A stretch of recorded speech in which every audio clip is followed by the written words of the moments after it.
sublime gracia del Señor. Continuamos entonces con esta enseñanza sobre la doctrina de la Trinidad como parte de las principales enseñanzas que están en la Confesión de Fe de Londres de 1689, que es nuestro documento.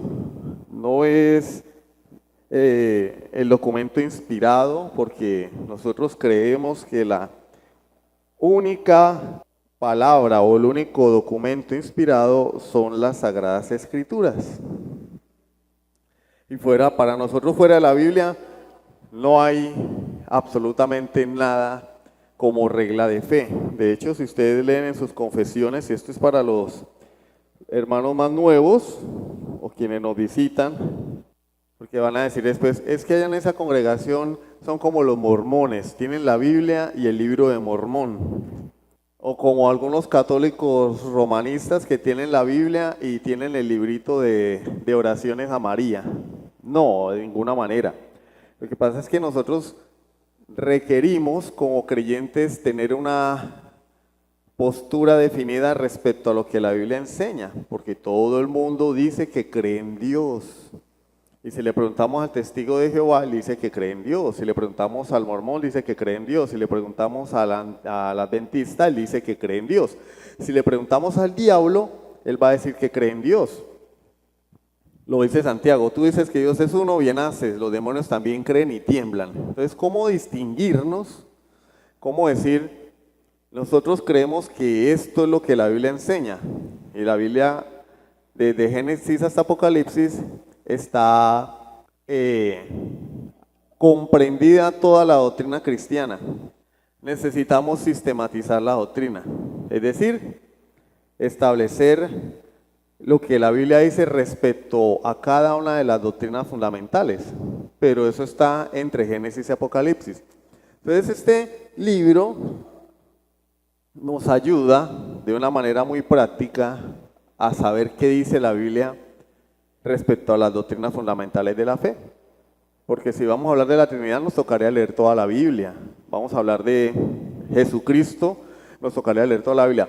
Pero en este librito podemos encontrar de forma separada, por temas, cada doctrina de la Biblia y los textos que apoyan esa doctrina. Entonces, por ejemplo, ¿qué dice la Biblia sobre la Trinidad? Bueno, nuestra confesión de fe dice esto y señala estos textos como base para lo que ella dice.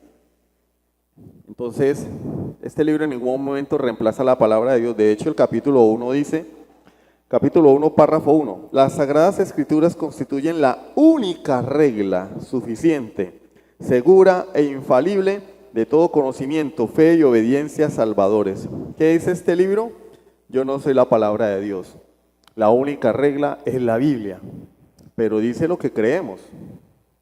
Entonces este libro es más bien una herramienta y también nos permite darnos cuenta que las doctrinas que profesamos, más allá de ser bíblicas, también son históricas, porque esto se redactó en 1689, aproximadamente 200 años, poquito menos de 200 años después de la Reforma Protestante.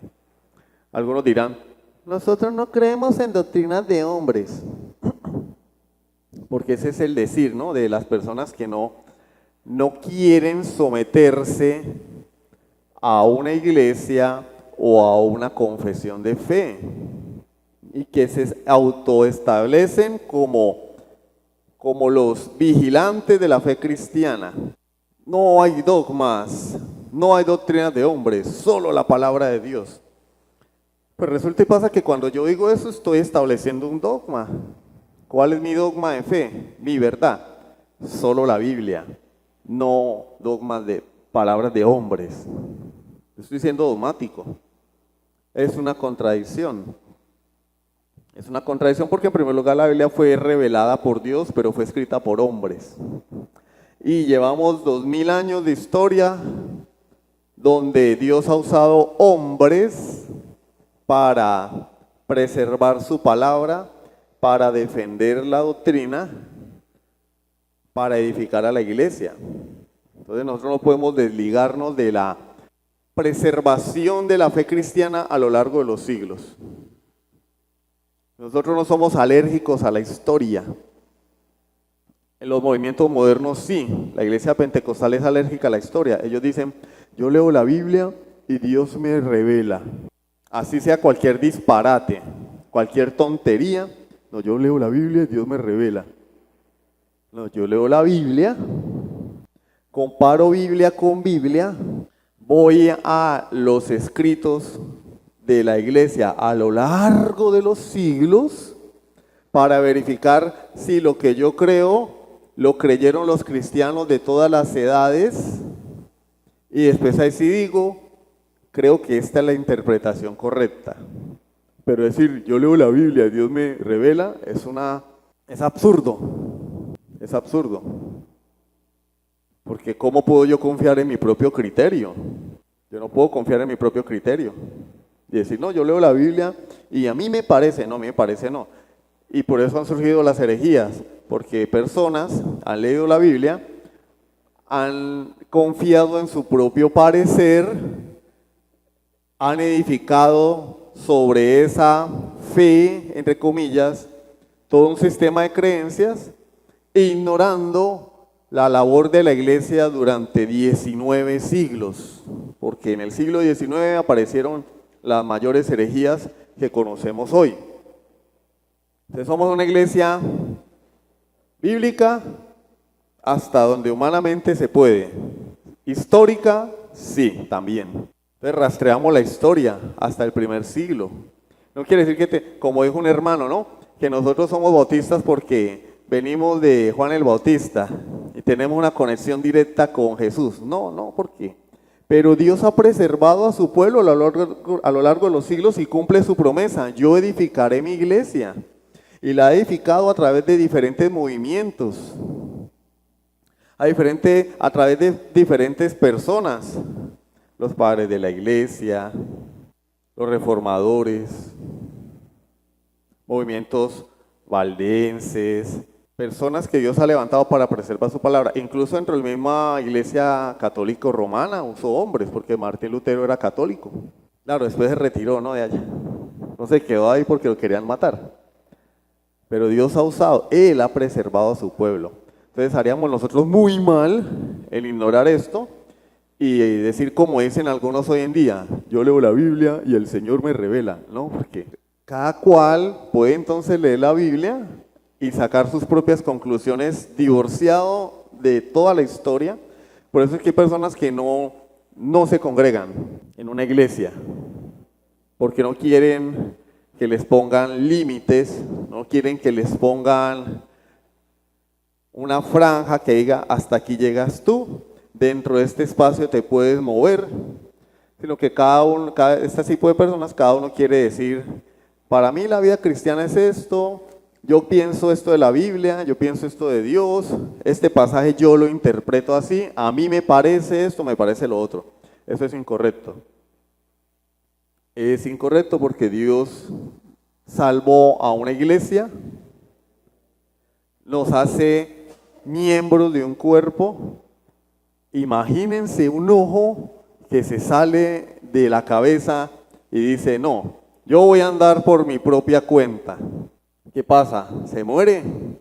O cruzando la calle lo atropella un carro y queda ahí como una calcomanía.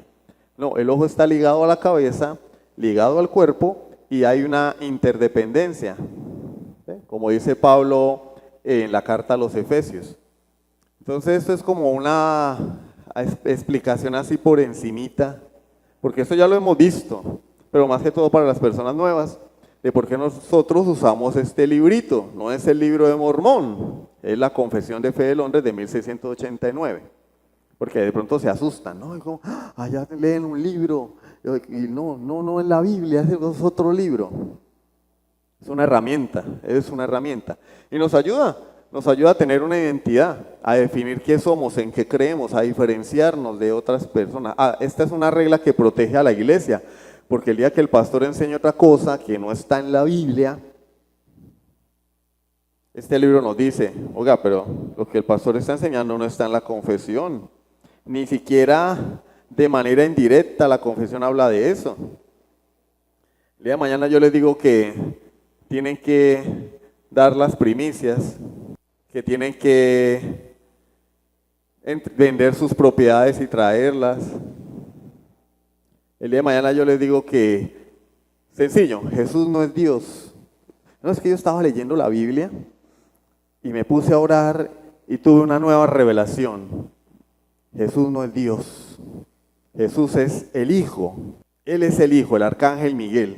Entonces los testigos en Jehová sí tienen razón. Y entonces ustedes dicen, oiga, sí, no, si el pastor lo dice, así es. No, pues pastor, a mí me da pena con usted, pues no debería darle pena, ¿no? Pero es un decir. Pero la Biblia no enseña eso, ni nuestra confesión lo afirma. Usted está en un error y debe ser depuesto del cargo. Se tiene que bajar de ahí porque usted está yendo en contra de nuestro conjunto de creencias. Esto sirve para proteger a la iglesia. Pero en el tipo de congregaciones que no son confesionales, pues cada quien enseña lo que le viene en gana, y como pasaba en cierta congregación, el domingo enseñaba a un pastor que la salvación se perdía, 8 días después otro enseñaba que no se perdía.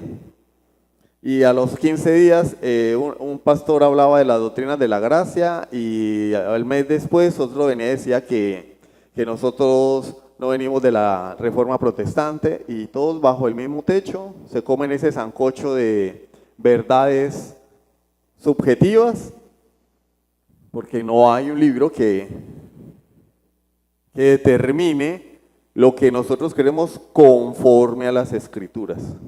¿Ve?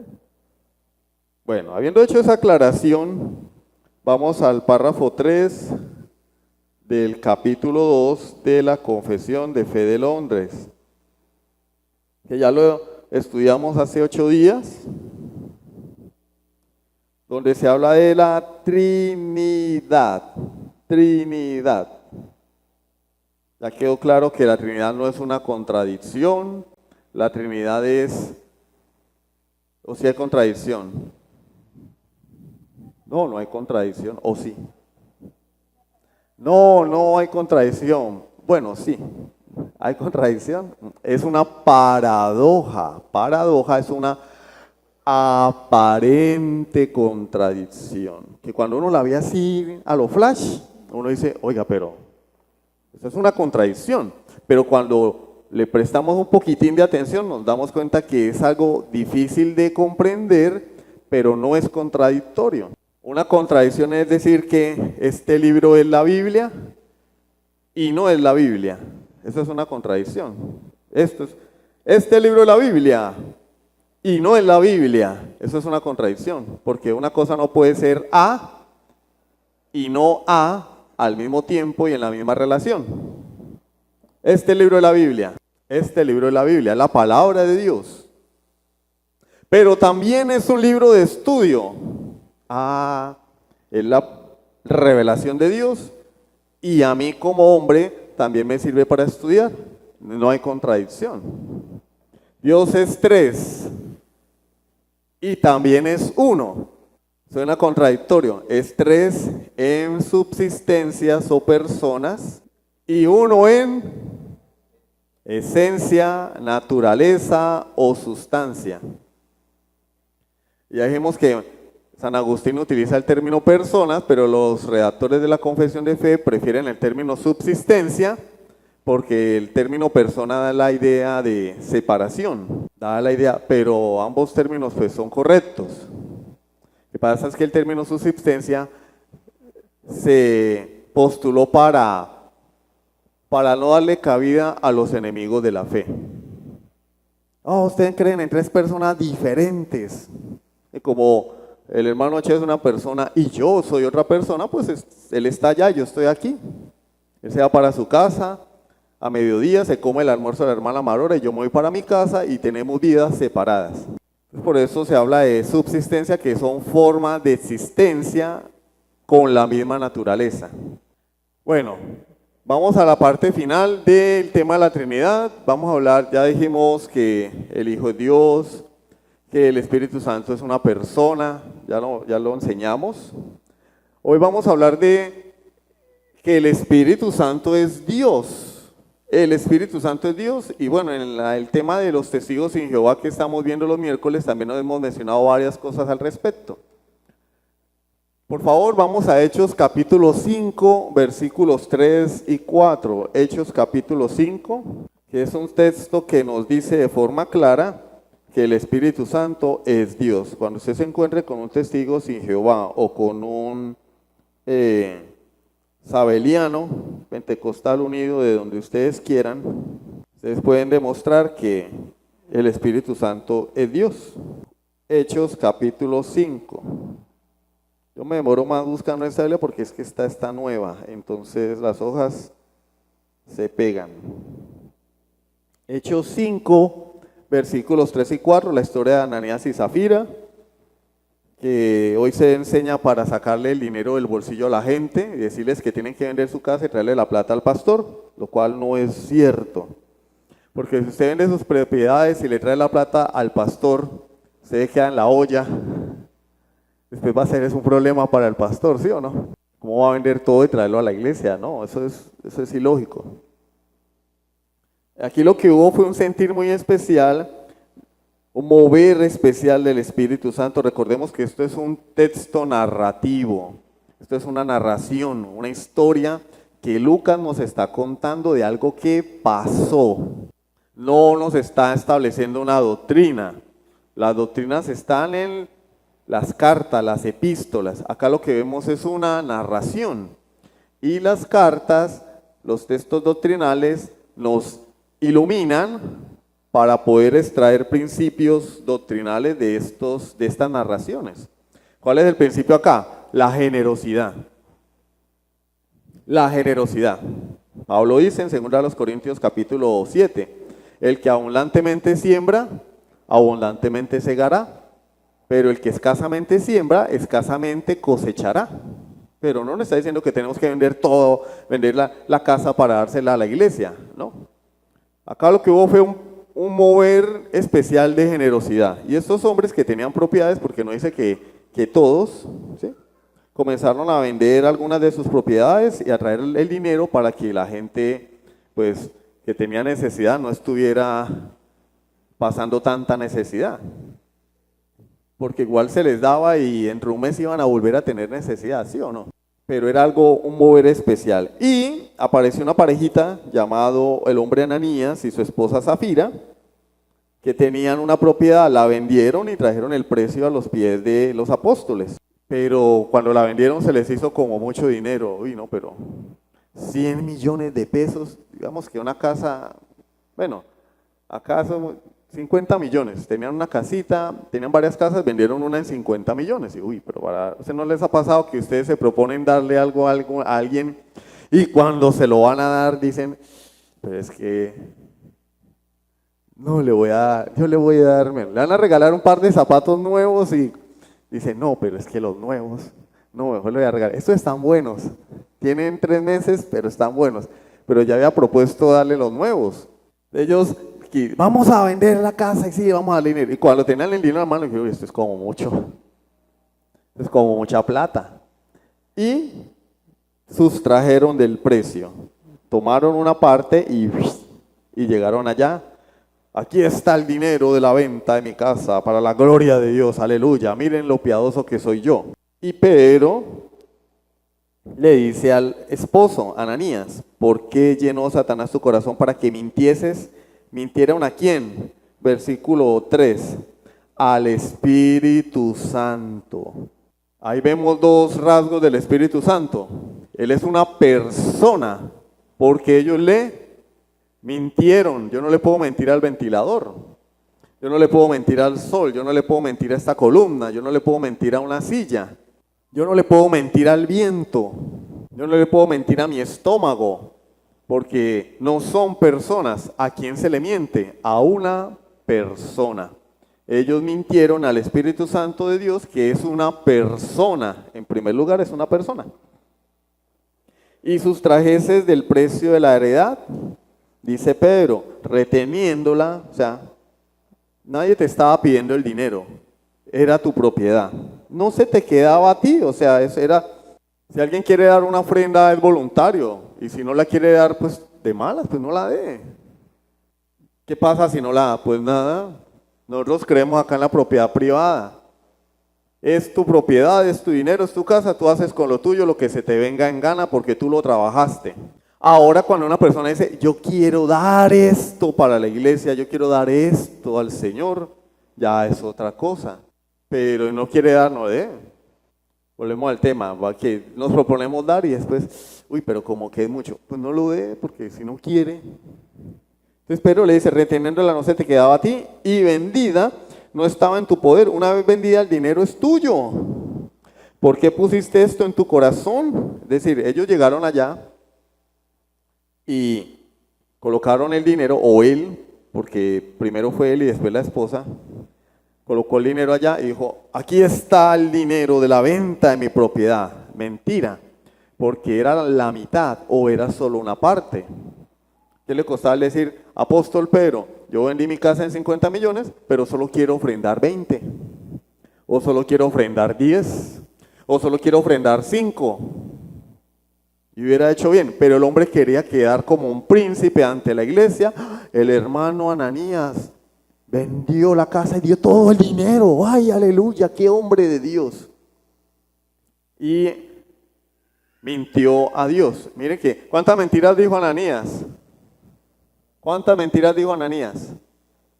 Ay, no les dé miedo responder. 1 más 1 igual a 2. 2 más 1 igual a 3. ¿Cuántas mentiras dijo Ananías? Una. Y Dios lo mató. Y nosotros que todos los días tenemos, digo de manera general, ¿no? Aquí en la lengua, la mentira, ¿no? Para todo, todo se resuelve con una mentira. Todo se resuelve con una mentira. Dios mató a Ananías, dijo una sola mentira y ¡pac! Tome. Y nosotros todos los días decimos mentiras. La verdad ha perdido mucho valor. Como dice el doctor House, todo el mundo miente, pero los cristianos no deberían mentir porque son hijos de Dios. Entonces Ananías, como cualquier cristiano desubicado, resolvió con una mentira el asunto. ¿Por qué pusiste esto en tu corazón? No has mentido a los hombres, sino a Dios. Y entonces diría el testigo sin Jehová o el unicitario, ¿cómo así? Pero te estás contradiciendo porque en el versículo 7 dijiste que mintieron al Espíritu Santo y ahora que le mintieron a Dios, ¿a cuántas personas le mintieron? Le mintieron al Espíritu Santo porque el Espíritu Santo es Dios. Lo que el texto nos está diciendo es que el Espíritu Santo es Dios. El Espíritu Santo es Dios. Ellos le mintieron al Espíritu Santo y el Espíritu Santo es Dios. Por eso le mintieron a Dios. Para quedar bien como unos príncipes. Al oír a Ananías estas palabras, Pedro le dijo, pero no pasa nada. Esta es una iglesia de amor. Cáigase aquí con un dinerito. ¿Con cuánto vendió la casa? En 50, trajo 25, bueno, digamos que trajo 20. Venga 5 para acá, una ofrenda especial para el ministro y no pasó nada. ¿Eso dijo? No, el hombre cayó inmediatamente y expiró, o sea, murió. Y vino un gran temor sobre todos los que lo oyeron. Sé que la disciplina es buena por eso, porque cuando se ejerce la disciplina, a las demás personas les da miedo y eso es bueno. Oiga, acá las cosas son en serio. Acá, pero pues la disciplina no hay que hacerla pública necesariamente. A veces se lleva a cabo un proceso de disciplina con algún hermano y cuando ustedes se dan cuenta el hermano no está sirviendo, no está, uy, ¿qué pasó acá? Pues puede ser que esté en disciplina, pero pues uno por la integridad del hermano, uno no va a andar divulgándole a la iglesia como en cierta congregación, ¿no? Que cada vez que hacían algo los pasaban al frente allá delante de 500 personas. El baterista se acostó con la del coro, mírenlos aquí. Y la embarazó. Yo lo vi, a mí no me lo contaron, yo estuve ahí. Y les puedo decir los nombres, pero no viene al caso. Ay, díganos los nombres, pastor, diga los nombres. No, porque eso le va a hacer daño a la iglesia. A los miembros sí se les debe informar de un asunto así. Si es público, pues ya hay que mirar a ver si se le dice a la iglesia de manera general. Lo cierto es que si hay arrepentimiento, pues es una cosa. Si no hay arrepentimiento es otra cosa. Esto tiene muchos matices, cada caso es diferente, pero a la gente le da temor. Oiga, pero ¿lo sentaron? Sí, lo sentaron. Ah, bueno. ¿Lo destituyeron? Sí, lo destituyeron. ¿No? Entonces aquí las cosas son en serio, sí, son en serio. ¿Sí? Pasó eso acá, cayó muerto, después la mujer entró y la misma historia, Pedro le dice, ¿vendiste la heredad en tanto? Sí. Y entonces Pedro le dice, ¿por qué convinisteis en tentar, versículo 9, al Espíritu del Señor? ¿Por qué tentasteis al Espíritu del Señor? Aquí a la puerta, a los pies de los que... La palabra Señor en el Nuevo Testamento es Kyrios, que es la traducción de la palabra Adonai del Antiguo Testamento, que significa Señor, nombre que se le daba a Dios, porque el nombre de Dios no se pronunciaba en el Antiguo Pacto, pero en el Nuevo Testamento esto es adjudicado a Jesucristo. Entonces Pedro lo que está diciéndole es, has mentido al Espíritu de Jesucristo. Bueno, ¿cómo así? Entonces, ¿cuántos dioses hay? ¡Uno! Pero en esa naturaleza divina subsisten tres personas diferentes, el Padre, el Hijo y el Espíritu Santo, y ahí están los tres. ¿A quién le mintió? Al Espíritu Santo de Dios, al Espíritu Santo de Jesucristo, porque es el Espíritu Santo del Padre y del Hijo, pero Él también es Dios. ¿Y qué pasó con la señora? He aquí a la puerta a los pies de los que han sepultado a tu marido y te sacarán a ti. Al instante ella cayó a los pies de él y expiró. Y cuando entraron los jóvenes la hallaron muerta, la sacaron y la sepultaron junto a su marido. Y vino gran temor sobre toda la iglesia y sobre todos los que oyeron estas cosas. ¿Cuál es el tema? El Espíritu Santo es Dios. Que nadie diga que es la corriente eléctrica, que es el viento, que es una fuerza. No, el Espíritu Santo es Dios. Lo dice la Biblia, lo creemos y punto. Es un dogma de fe. ¿Qué es un dogma? Una verdad innegable que no vamos a negociar.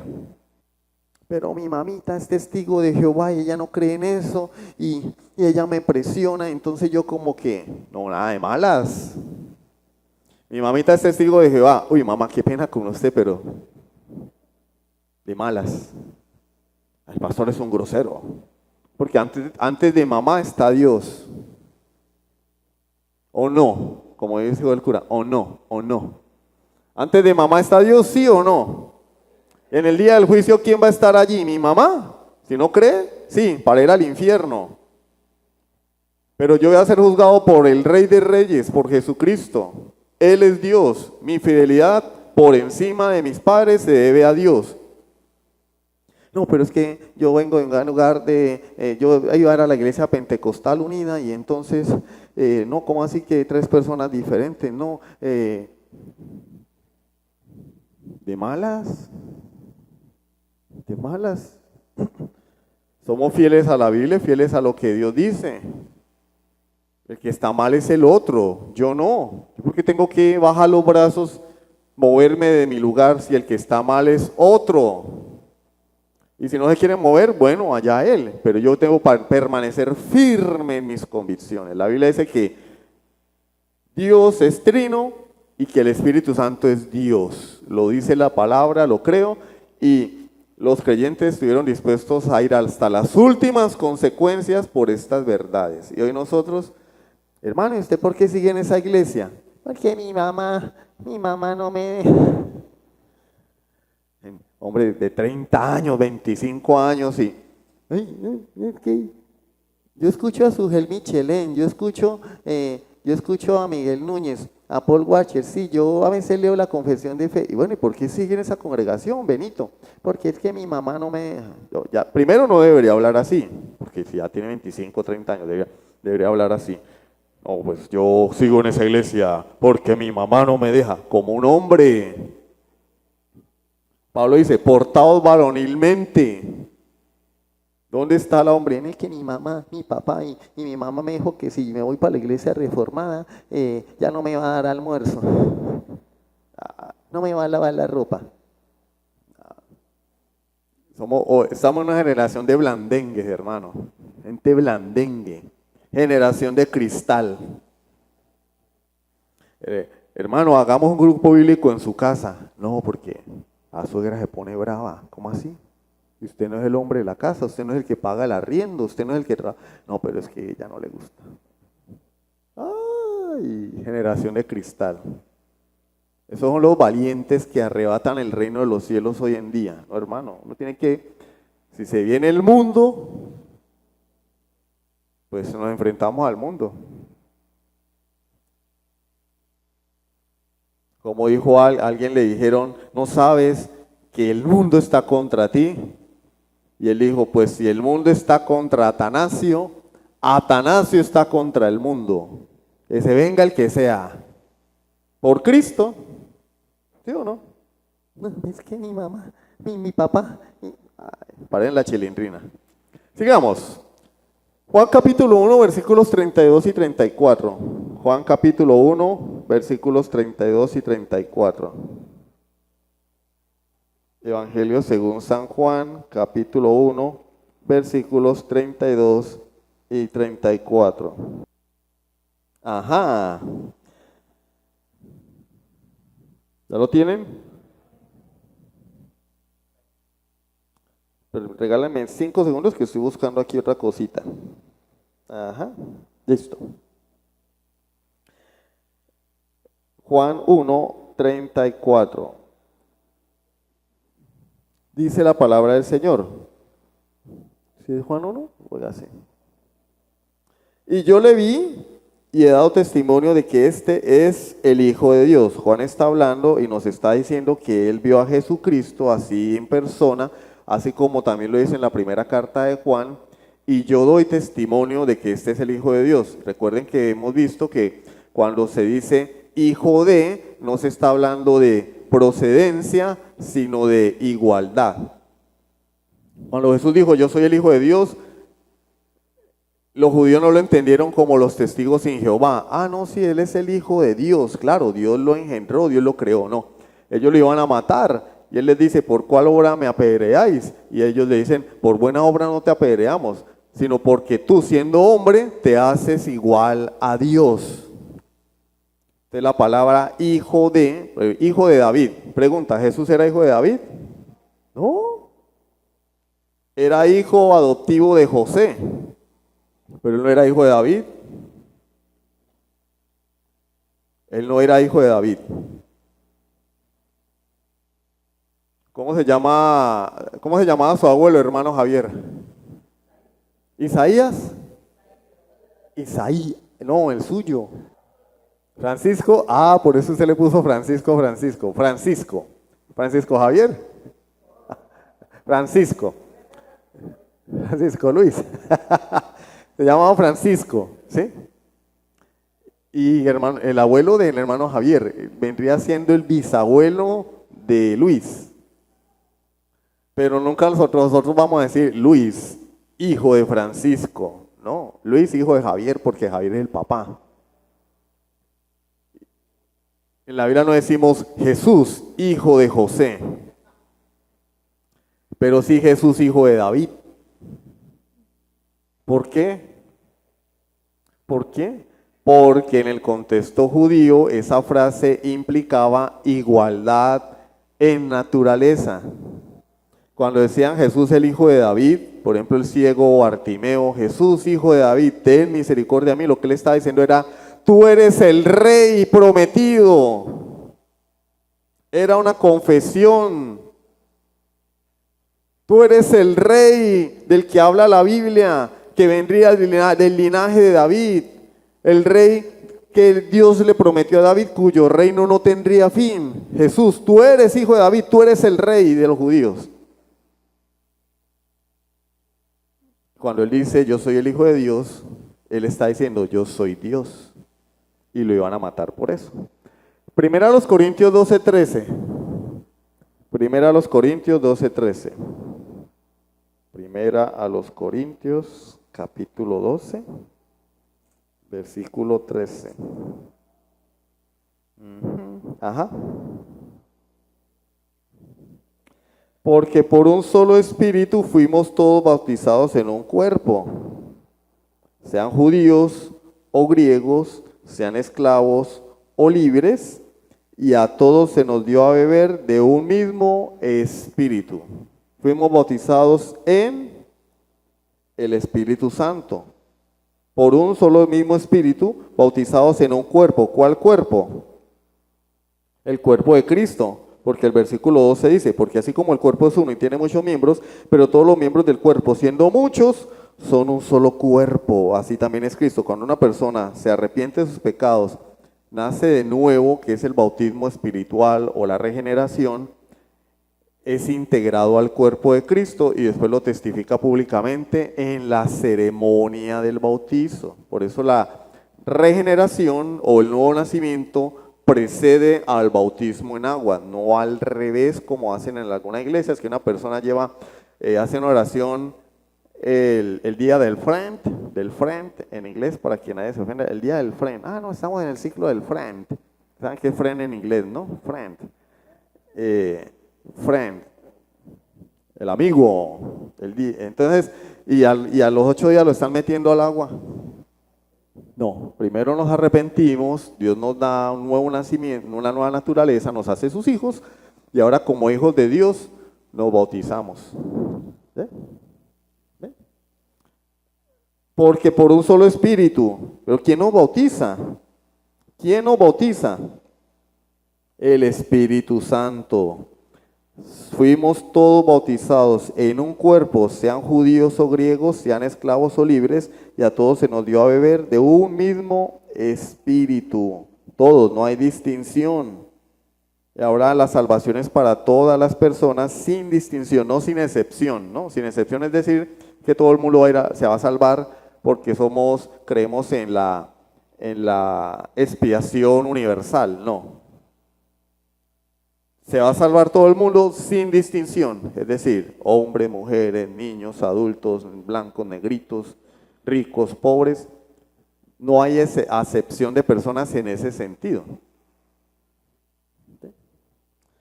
Y a todos se nos dio a beber de un mismo espíritu, pero el punto que yo quiero resaltar acá es que ¿quién es el que nos bautiza?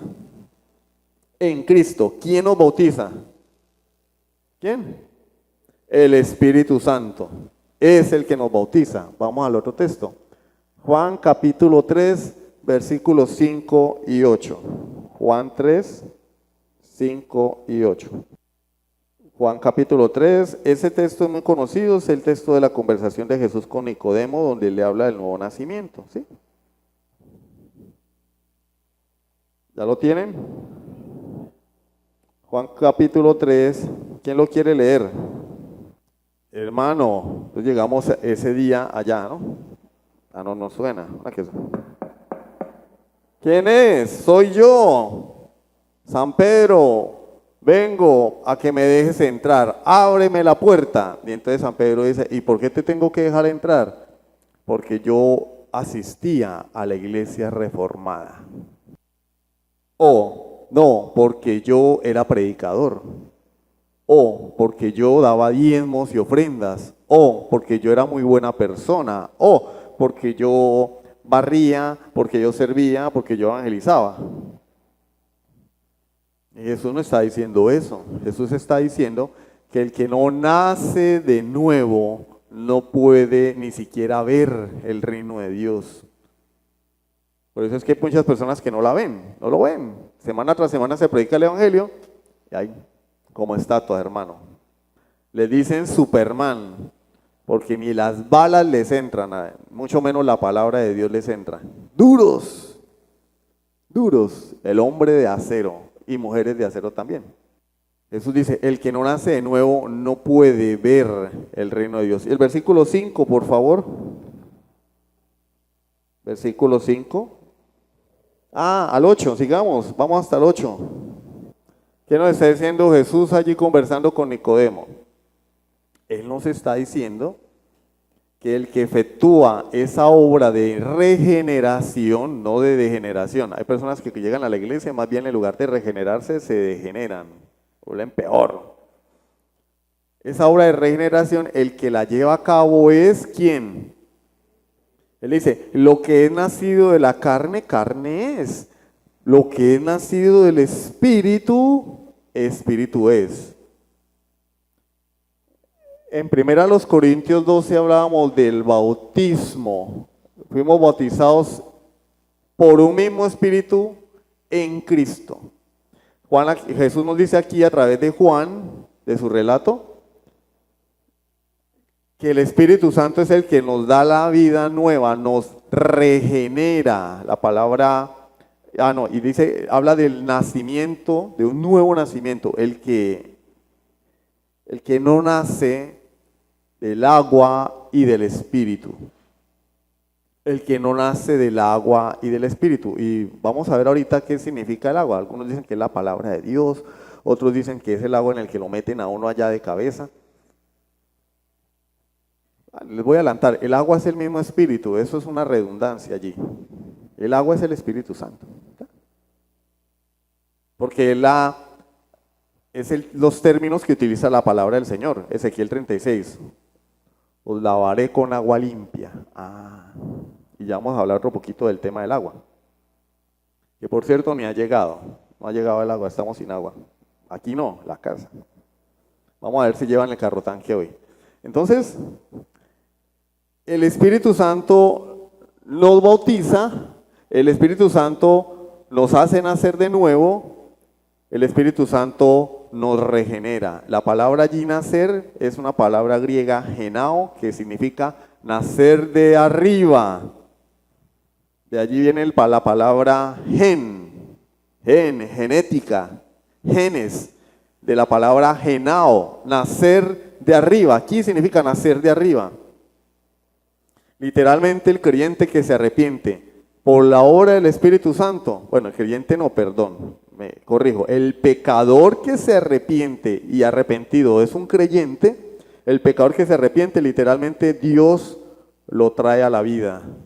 Así como cuando papito y mamita en una noche de copas, una noche loca, nos trajeron a este mundo en la concepción. Se unió el espermatozoide y el óvulo y tenemos un ser viviente. Y cuando una persona se arrepiente por la obra del Espíritu Santo a través de la predicación del Evangelio, Dios lo trae a este mundo espiritualmente hablando, porque antes era un muerto, Efesios 2, ahora está vivo. Nació de Dios, nació de arriba. Y por eso quiero que saltemos a capítulo 1, versículo 13.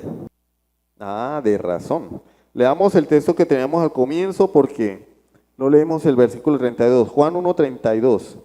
Juan 1:32 dice, también dio Juan testimonio diciendo, vi al Espíritu que descendía del cielo como paloma y permaneció sobre él. Y yo no le conocía, pero el que me envió a bautizar con agua, aquel me dijo, sobre quien veas descender el Espíritu y que permanece sobre él, ese es el que bautiza con el Espíritu Santo.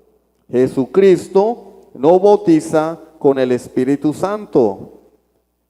Primera a los Corintios 12 dice que somos bautizados por el Espíritu en Cristo. Juan 3 nos dice que el Espíritu Santo es el que nos trae de la muerte a la vida a través de la regeneración, el nuevo nacimiento. Y todo habla del mismo tema. El nuevo nacimiento es el bautismo en el Espíritu reflejado o ilustrado en la ceremonia bautismal. Pero, hablamos aquí hasta el momento de que el Espíritu Santo nos bautiza y nos regenera, ¿sí?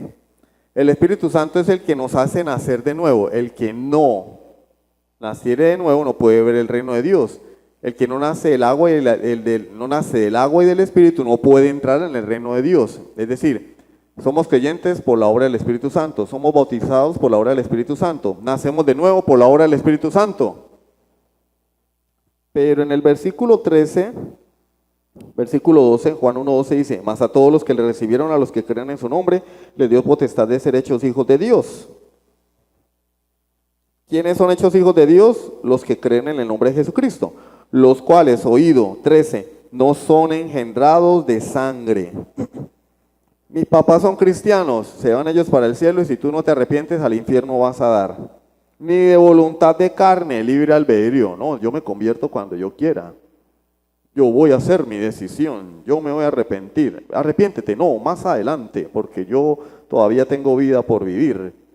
Más adelante me arrepiento y cuando yo quiera, no es voluntad de carne, ni voluntad de varón, lo mismo. Yo no puedo hacer que nadie nazca de nuevo y tú no puedes hacerte nacer de nuevo porque estás muerto espiritualmente, sino de Dios. Los que creen en Jesucristo son hechos hijos de Dios porque son engendrados ¿de quién? De Dios. Pero los textos que acabamos de leer nos dicen que somos engendrados por el Espíritu Santo. Estamos de muerte a vida por el Espíritu Santo, que somos bautizados por el Espíritu Santo. Y cuando relacionamos estos textos nos damos cuenta de una cosa, que el Espíritu Santo es Dios. Él es Dios. Él es el que nos trae la muerte a la vida. Los pentecostales dicen, ustedes allá no creen en el Espíritu Santo. ¿Cómo que no? ¿De qué estamos hablando? Del Espíritu Santo. Lo que pasa es que ellos dicen que creer en el Espíritu Santo es hacer payasadas, brincar, saltar, caerse, revolcarse en el piso, empujar a la gente, hablar incoherencias, balbuceos ininteligibles, y que esa es la obra del Espíritu Santo. Cosas que no están en la Biblia, pero como ellos no creen en la suficiencia de las Escrituras, porque ellos también creen en que Dios habla fuera de la Escritura. A el Señor me está mostrando, el Señor me está diciendo. El Chapulín Colorado, silencio, silencio, las antenitas de vinil me están mostrando la presencia del enemigo. Silencio, silencio, estoy recibiendo. Sí, sí, sí, señor, sí, sí, sí. Espere que hay interferencia. Sí, sí, señor, sí, ya te escuché, hombre. Y la gente se lo cree. Nosotros creemos que la palabra de Dios es este libro. Punto. Todo lo que se salga de este libro es carreta. Pura carreta. La obra del Espíritu Santo es una nueva criatura para la gloria de Dios. Así de sencillo. Ustedes allá no predican al Espíritu Santo, ¿cómo que no? Entre comillas, estamos cansados de predicar el Espíritu Santo. O sea, es una expresión, ¿no? Acá hablamos del Espíritu Santo, tienes que nacer de nuevo, tienes que arrepentirte. Estás muerto en delitos y pecados. Necesitas ser santificado. Todo eso lo hace el Espíritu Santo. Terminemos. Juan 4 del 13 al 15. Allí está el episodio de Jesús hablando con la mujer samaritana. Muy bien. La mujer samaritana. Y el Señor le dice, dame agua, porque él era hombre. Él es Dios hombre. Entonces por eso tenía sed, porque él era hombre. Un hombre con dos naturalezas. Dame agua, tengo sed. Y la mujer le... Capítulo 4, Juan capítulo 4. Ajá. Entonces el Señor le dice, ¿por qué me pides agua? Si yo soy una mujer samaritana, tú eres judío. Y ahí sigue la conversación. Entonces el Señor le dice, si conocieras el don de Dios y quién es el que te dice, dame de beber, tú le pedirías y él te daría agua viva. La mujer le dijo, Señor, no tienes con qué sacarla y el pozo es hondo. ¿De dónde pues tienes el agua viva? Pues porque él no le estaba hablando del agua H2O. Estaba hablando de otra agua, un agua viva. ¿Cómo, mi amor? Sí, cuando se hablaba de agua viva se hablaba en términos del agua que corre, el agua del río, el agua que corre. ¿Sí? ¿Acaso eres tú mayor que nuestro padre Jacob, que nos dio este pozo, el cual bebieron él, sus hijos y sus ganados? Respondiendo Jesús le dijo, cualquiera que bebiere esta agua volverá a tener sed, mas el que bebiere del agua que yo le daré, no tendrá sed jamás, sino que el agua que yo le daré será en él una fuente de agua que salte para vida eterna. El que beba el agua que yo le voy a dar, esta agua será en él una fuente que salte para vida eterna. Él no estaba hablando del agua H2O del pozo, él estaba hablando de otra cosa. Está hablando de lo mismo que Juan dijo: el que no naciere del agua y del espíritu no puede entrar en el reino de Dios. Y entonces Juan, que fue el mismo que escribió el capítulo 3, que fue el mismo que escribió el capítulo 4, escribió el capítulo 7. Y en el capítulo 7 Juan nos habla de la fiesta de los tabernáculos o Sukkot. Juan capítulo 7, versículos 37 al 39. Juan 7, 37 al 39. Dice: en el último y gran día de la fiesta, el día más importante de la fiesta de los tabernáculos era el séptimo día. También era conocido como Hoshana Rabá, de ahí viene la palabra Hosana. ¿Recuerdan que cuando él hace su entrada triunfal, las personas dicen Hosana y tiran ramas? Bueno, en el último día había una ceremonia y como parte de esa ceremonia las personas también utilizaban ramas. Ese día el sacerdote tomaba una jarra de oro, ¿sí? Iba al estanque Siloé, la llenaba y derramaba el agua como libación sobre el altar. Eso se hacía en ese día. Y ese día, donde la ceremonia era de agua, donde se le daba gracias a Dios por la lluvia, y esto era una súplica para que Dios siguiera bendiciendo al pueblo, como diciendo: Señor, mira, gracias por la lluvia, sigue proveyéndonos. El Señor dice: oído, si alguno tiene sed, venga a mí y beba. El que cree en mí, como dice la Escritura, es decir, el que cree en mí, pero esto ya fue hablado en el Antiguo Testamento, hermanos. Pueblo de Israel, lo que está pasando acá ya fue anticipado en el Antiguo Pacto. Y eso habla de la fe del creyente, del pecador en mí. El que cree en mí, como dice la Escritura, de su interior correrán ríos de agua viva. ¿Qué le dijo a la samaritana? El que beba el agua que yo le daré, esta agua será en él una fuente que salte para vida eterna. De su interior correrán ríos de agua viva. ¿Pero es que estaba hablando él? Esto dijo del Espíritu que habían de recibir los que creyesen en él. ¿De qué estaba hablando la fiesta de los tabernáculos? Del Espíritu Santo, del nuevo nacimiento. ¿Qué significa tabernáculo? Tabernáculo es una habitación. Juan 1:14.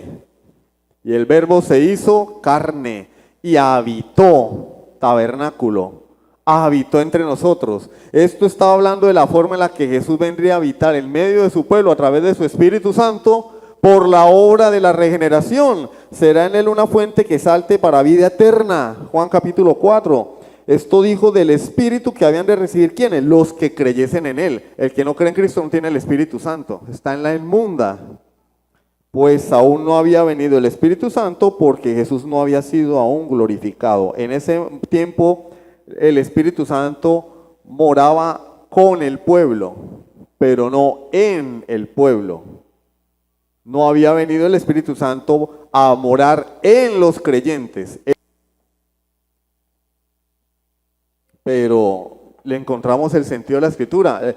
La venida del Espíritu Santo ya había sido profetizada a través de la fiesta de los tabernáculos en el séptimo día, mediante una ceremonia en la cual derramaban agua sobre el altar. Y ya nos está hablando eso del nuevo nacimiento en el Espíritu Santo. Juan capítulo 1 nos dice que ese Espíritu Santo es Dios que nos engendra, que nos trae de la muerte a la vida. El Espíritu Santo es Dios, hermanos. Y el que no lo quiera ver es porque, como dice Isaías, no le ha amanecido. Y esto también por lo menos a mí me da una alegría encontrar esos tesoros en la Escritura y darme cuenta, que la fiesta de los tabernáculos hablaba del nuevo nacimiento del creyente. Ya en el Antiguo Testamento se prefiguraba el nuevo nacimiento. Jesucristo morando en su pueblo a través de la obra del Espíritu Santo. Las personas dicen, no, la fiesta de los tabernáculos es, vamos a celebrar que Dios sostuvo al pueblo de Israel en el desierto y vamos a hacer unas carpitas y nos metemos ahí, porque esa, no, hermano, la fiesta de los tabernáculos nos anunciaba la obra de Jesucristo. ¿A través de quién? De Dios el Espíritu Santo. ¿Listo? Amén. Terminamos el tema de la Trinidad. Dentro de 8 días, examen. Estudien. Evaluación. Ya les envié las diapositivas para que las repasen. ¿Listo? Vamos a dejar hasta ahí. Sublime gracia del Señor.